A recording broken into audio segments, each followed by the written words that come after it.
ನನಗೆ ಬೇಕಾದಷ್ಟು pressure denotify ಮಾಡಂತ. ನಾ ಡಿನೋಟಿಫೈ ಮಾಡಿ ಜೈಲಿಗೆ ಹೋಗಿ ನಾನು ರೆಡಿ ಇಲ್ಲ. ನಂದೇ ಡಿನೋಟಿಫೈ ಆಗಿದೆ, ನಮ್ಮ ತಾಯಿ ಹೆಸರಲ್ಲೇ ಇತ್ತು ಅಷ್ಟು ಭೂಮಿ, ಅದೇ ನೋಟಿಫೈ ಆಗಿದೆ. ನಾನು ಮಾಡ್ಕೊಳಕ್ಕೆ ಹೋಗೋದಿಲ್ಲ, ನನಗೆ ಬೇಡ ಅಂತ ನಾನೀಗಾಗಲೇ ತೀರ್ಮಾನ ಮಾಡಿದ್ದೀವಿ. ಅದಕ್ಕೆ ಅವ್ರಿಗೆ ದುಡ್ಡು ಕೊಡಬೇಕು ಅಂತಲೂ ತೀರ್ಮಾನ ಮಾಡಿದ್ದೀವಿ. ಕಾಂಪನ್ಸೇಷನ್ನು ಅದಕ್ಕೆ ಸೆಟಲ್ಮೆಂಟ್ ಮಾಡಿದ್ದೀವಿ. ಏನು ರೇಟ್ ಕೊಡಬೇಕು ಅಂತ ಗೌರ್ಮೆಂಟಲ್ಲಿ ನಾವು ಹಳೆ ರೇಟೇ ಕೊಡೋಕ್ಕೆ ಕಾನೂನಲ್ಲಿ ಅವಕಾಶ ಇದೆ.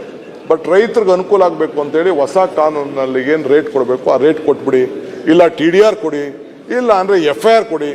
ಅದಕ್ಕೂ ಕೂಡ ಇನ್ನು ಸ್ವಲ್ಪ ಜಾಗ ಇದ್ದರೆ ಜಾಗನೂ ಕೊಡಿ ಅಂಥೇಳಿ ಅದಕ್ಕೂ ಕೂಡ ಮಾಡಿ ಆ ಎರಡು ಪೆರಿಫೆರಲ್ ರೋಡ್ನ 1, 2 ಎರಡೂ ಕೂಡ ಬಿಸ್ನೆಸ್ ಕಾರಿಡಾರ್ ಅಂಥೇಳಿ ಅದನ್ನು ಕೂಡ ನಾವು ವ್ಯವಸ್ಥೆನ ನಾವು ಮಾಡಿದ್ದೀವಿ.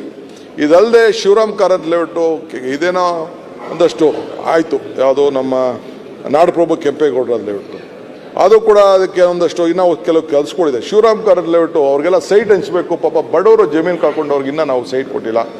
ಕೋರ್ಟಲ್ಲಿ ಸ್ಟೇ ಬಂದ್ಬಿಟ್ಟಿದೆ, ಅಪ್ಲಿಕೇಶನ್ ತೊಗೋಬೇಡ ಅಂತ ಹೇಳ್ತಾರೆ. ಅದನ್ನು ಕೂಡ ನಮ್ಮ ಚೀಫ್ ಅಡ್ವೊಕೇಟ್ ಜನರಲ್ಗೆ ಹೇಳಿದ್ದೀನಿ, ಜಲ್ದಿ ಅದನ್ನು ವೆಕೇಟ್ ಮಾಡಿಸ್ಕೊಡಿ. ಇಲ್ಲಾಂದರೆ ಏನು ಲಿಟಿಗೇಷನ್ ಇದೆ ಅಂಥ ಪೆಂಡಿಂಗ್ ಇಟ್ಬಿಟ್ಟು ಪಾಪ ಬೇರೆ ಬಡವ್ರಿಗೆ ಆಸ್ತಿ ಕಳ್ಕೊಂಡವ್ರಿಗೆ ಒಂದು ಸೈಟ್ ಕೊಡಲಿಲ್ಲ ಅಂತ ಹೆಂಗೆ? ಅದು ಕೂಡ 60-40 ಸ್ಕೀಮಲ್ಲಿ ಒಪ್ಕೊಂಡಿದ್ದಾರೆ. ಅದು ಕೂಡ ಸುಪ್ರೀಂ ಕೋರ್ಟಲ್ಲಿ ಡೈರೆಕ್ಷನ್ಸ್ ಬಂದಿದೆ, ಅದು ಕೂಡ ಆಗಬೇಕು ಅಂತೇಳಿ ಇದಕ್ಕೆಲ್ಲ ಕೂಡ ಪ್ರಯತ್ನ ಮಾಡ್ತಾ ಇದ್ದೀವಿ ಅಧ್ಯಕ್ಷೆ. ಇದಲ್ಲದೆ ಮೆಟ್ರೋ ಒಂದು ಐತಿಹಾಸಿಕವಾದ್ದು. ನಾನು ಕೂಡ ಅದು ಪ್ರಾರಂಭದಲ್ಲಿ ನಾನು ಕೂಡ ಇಡೀ ದೇಶನ ಪ್ರವಾಸ ಮಾಡಿ ಅದನ್ನೆಲ್ಲ ನೋಡ್ಕೊಂಡು ನಾನು ಬಂದಿರೋನು. ಸೊ ಅದು ಕೂಡ ಈಗಾಗಲೇ ಸುಮಾರು ದೊಡ್ಡ ದೊಡ್ಡ ಕಾರ್ಯಕ್ರಮನ ತೆಗೆದುಕೊಂಡಿದ್ದೇವೆ.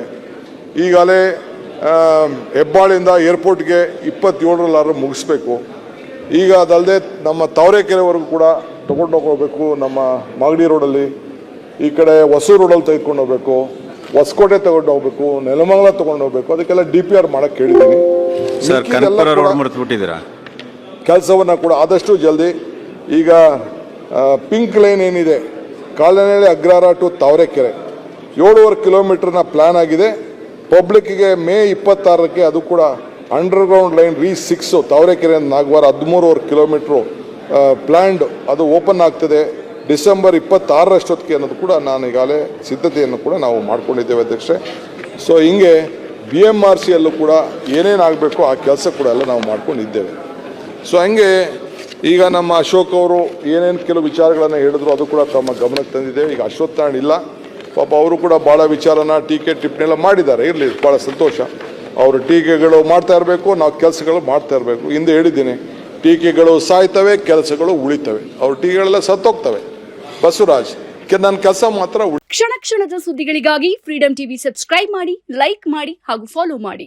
ಹೊಸ ಸುದ್ದಿಗಳ ನೋಟಿಫಿಕೇಶನ್ಗಾಗಿ ಬೆಲ್ ಐಕಾನ್ ಮೇಲೆ ಕ್ಲಿಕ್ ಮಾಡಿ.